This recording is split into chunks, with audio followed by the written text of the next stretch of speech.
I told you on Tuesday, I was going to send you a video of what our power play is going to look like when we set up in the zone. What I've already got drawn up here are the penalty killers, X1 through 4, and now I'm going to put where we're going to be on the ice.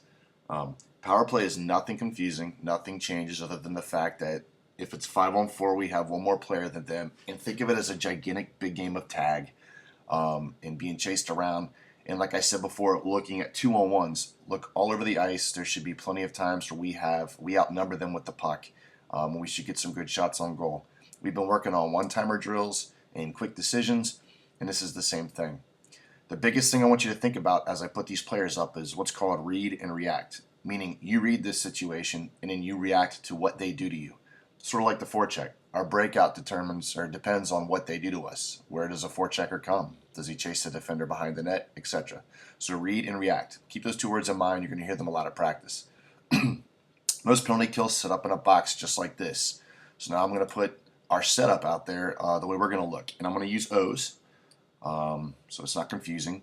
But we're going to put an O on the board, sideboards right here. Put an O at the top. Another O at the top. O in front. O in front. Now there's not a lot of room here, so it looks kind of crowded than what it really is going to be like on the ice. So I'm going to try and move these around a bit. There we go. Most of you guys have heard of an umbrella power play, and usually they stick one person up here, they stick a person right here, a person right here, and then two in front. This is called a modified umbrella. Sort of works like an overload in an umbrella. So you see our little canopy here, a little umbrella or shield you could call it. It's crooked, but we're going to kind of overload one side of the ice just a bit. So we'll still have 2-point men, but we're going to have a guy on the side right here. What's a little different is instead of putting a player down here in the corner, we're putting 2 players in front. And when we stick 2 players in front, it forces their penalty killers to leave these 2 defensemen here to address this guy. Okay? So once again, we're going to create 2-on-1s all over the ice. I'm going to throw a puck out here. Okay, this is our typical setup. 2 defensemen at the top, 1 of our forwards on the side, and 2 forwards being traffic in front, or Dino Cicerelli like I call him. Okay? When we first get in the zone and we're able to set up our power play, we want to try and get the puck over here to the sideboards. Okay? That's going to be sort of where we quarterback the play. But you're going to see that we're going to have point shots and shots coming from this area right in the slot numerous times. Now here's where I'm going to talk about read and react, okay? If this man has the puck on the side of the boards just like this, and the bottom penalty killer decides he's going to come out and attack him, okay, we're going to read that. We're going to read the bottom guy's coming to attack him, and that's the cue for this guy to wake up, okay? 2 things have just happened. Number 1, we have a 2-on-1 that just formed right here, okay? But we're also going to form one right here. So as this penalty killer comes out to attack, that's the cue for this 05 to come out here into the corner and support. And when he does that, this player is able to feed him the puck down, he can break to the net, and he can get a pass right back for a give and go for a shot. Or 05 can look and see what 04 is doing, because we still have a 2-on-1 right here in this area, and he can feed him the puck. Feed 04 the puck. But typically what we're looking for is a little give and go between 01 and 05. Okay? And that's if the bottom penalty killer attacks. If for whatever reason 05 is not able to make a pass to any of these 2 players, no big deal. We just switch positions. He's going to continue up the ice with the puck. And 01 takes his position in front. And then you guys read what the penalty killer does. Penalty killer might go back down here and address him. Okay? That's read and react number 1. All right? Let me put the guys back in their original spots so no one's confused. Read and react number 2 is if the top penalty killer decides he's going to come out and play. So if this guy comes out to support, to attack the puck, then it's going to activate this man, okay? And we're going to look for a 2-on-1 up here. So if he comes out and attacks, and we want to get the puck, or we want to try and get the puck to our forward up here, to our defenseman up here, and he's got all of this space now because it just opened up because this penalty killer vacated this spot, okay? So I'd like to see this defenseman take 3 steps with the puck, and when he's able to put a very tactical shot on goal, and we talked about that on Tuesday, not shooting it high and in the glove, but putting it nice and low in the ice, because look at the amount of traffic that we have in front. We have 2 forwards, and hopefully we have 2 of their defensemen, and we're looking for deflections or for these guys to pick up some dirty goals. Okay? So that's how this 201 will activate. There's one more step to this play I want to show you. Put this penalty killer back. So we talked about what happens if X3 attacks us. We talked about what happens if X4 attacks us. What if they are very passive and they don't move and they just stay here and they let us move all around this ice right here? What can we do? Couple options. We can still feed these point guys for shots on the net. This guy can walk it in and take a shot on the net.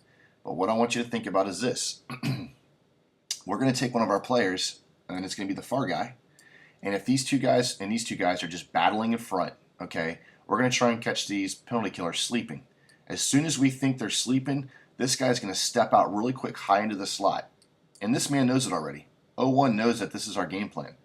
So when these guys are caught sleeping, at some point we want to see this man step out high in the slot, and we're going to feed him a puck for a real quick shot on goal if we can get it. Okay?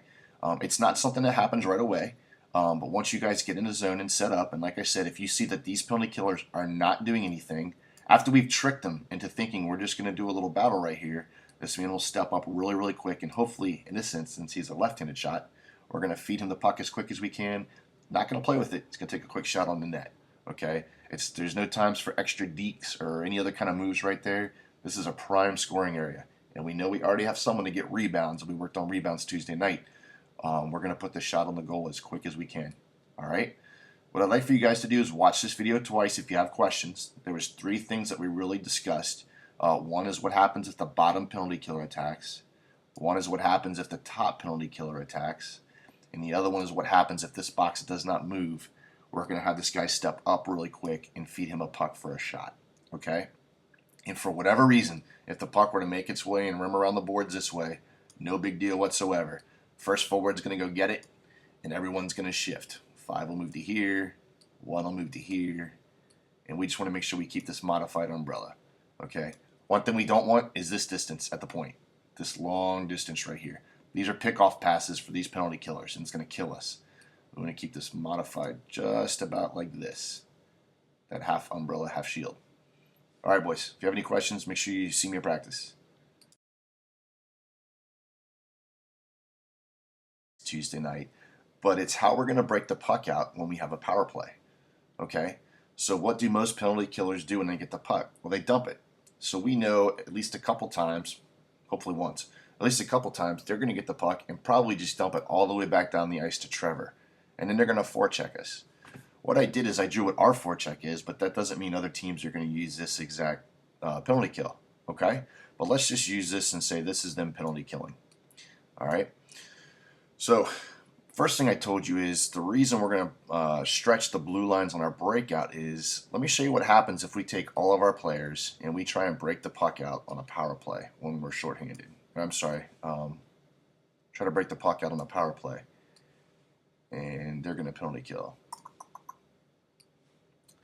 What's easy to happen is to let the penalty killers almost form a roadblock right here and get us all stuck in our zone. Okay?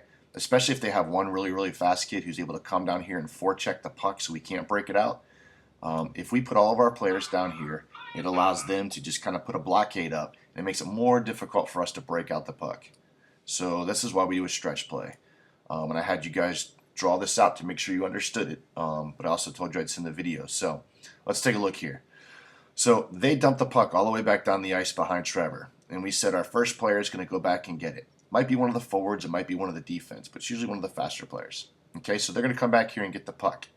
What we want to do is get rid of some of their penalty killers, and one of the ways we're going to do this is by stretching the neutral zone. So we're going to place one of our players for the breakout up here on this blue line. Okay? One of you asked, is that cherry picking? You could call it cherry picking, but it's also taking this guy and making him come out of our zone and worry about you right here. Okay? So we're taking him out as a play. All right? The second thing we're going to do is take one of our guys, and we're going to put him on this blue line right here as a support player. All right? So that's probably going to make one of their back checkers move up as well. And they'll probably have another one somewhere here in the center, and then they're going to have a steer checker. Okay? So we've just taken care of probably 2 of their penalty killers by just opening up the neutral zone for us. All right. And we also talked about make sure we have opposite blue lines. So you can go like this if you want to. It doesn't matter.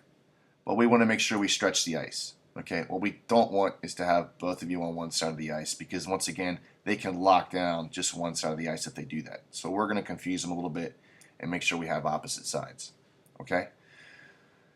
What's very important is when that puck is iced back down behind Trevor, 3 people need to come back and get that puck. So if one player needs to come back, and in this case we can just say it's the defenseman, one player is going to come back and get the puck, and he's going to pause right here behind the net and take a look and see what he's got. He's going to see if this man's open, if this man's open.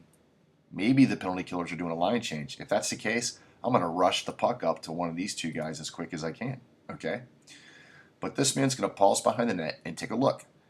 Once he takes a look, the next 2 players coming down the zone are going to do a flower, like I call it. It's kind of like blooms like a flower. And let me just draw the skating pattern in here so it's not as confusing. But this player is going to come and skate, and he's going to make this turn. He's basically going to follow the circle, just like this, up the ice. And the same thing's going to happen for his partner on the other side. Come down, follow the circle. And if you noticed, this is working on our better angle passes. Instead of coming outside and going in and trying to catch a pass that's straight up the ice, or coming inside and going out. That makes the pass easier to catch, but it also opens up the ice and makes it harder for this guy to control everything, this penalty killer. So 3 guys come back and get the puck, all right? And this man takes a look and sees which option he's going to have. So maybe the penalty killer is kind of cheating over on this side, and it opens up this player over here. In that case, the defenseman's going to make a nice pass over to this forward, or this player. And we've started our breakout, and this man can carry the puck up the ice, okay? Whichever guy he passes to, the important thing is he follows his pass. Okay, so after he makes his pass, he's going to follow it. Let me draw a couple lines up here of this man carrying the puck. All right, so we're good, right? This man now has the puck, and he's made the pass. To make this easy, I'm going to get rid of a few lines so it's not too confusing. We already know which way he's going, and we already know he made the pass. All right, so this player now has the puck because we made the pass to him. And this guy is going to follow up behind him by about a distance like this. The reason we do this is, depending on how the forecheck goes, if they throw a penalty killer right on top of us real quick and we don't have any other options, we can drop this puck right back to the player we gave it to.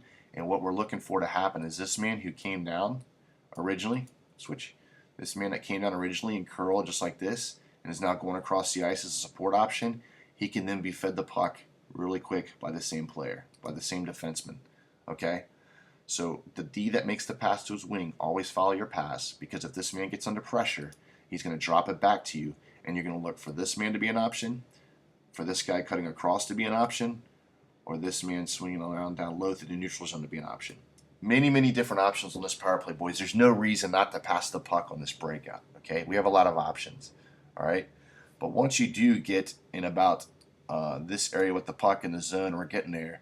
Let's gain the zone and curl in dead space and set our play up. And of course, the play is the video I just showed you before, which is a man here on the side, the modified umbrella with 2 in front. Okay? If the video is confusing, just watch it again. We went over it a little bit in practice. We're definitely going to go over it on the ice tonight.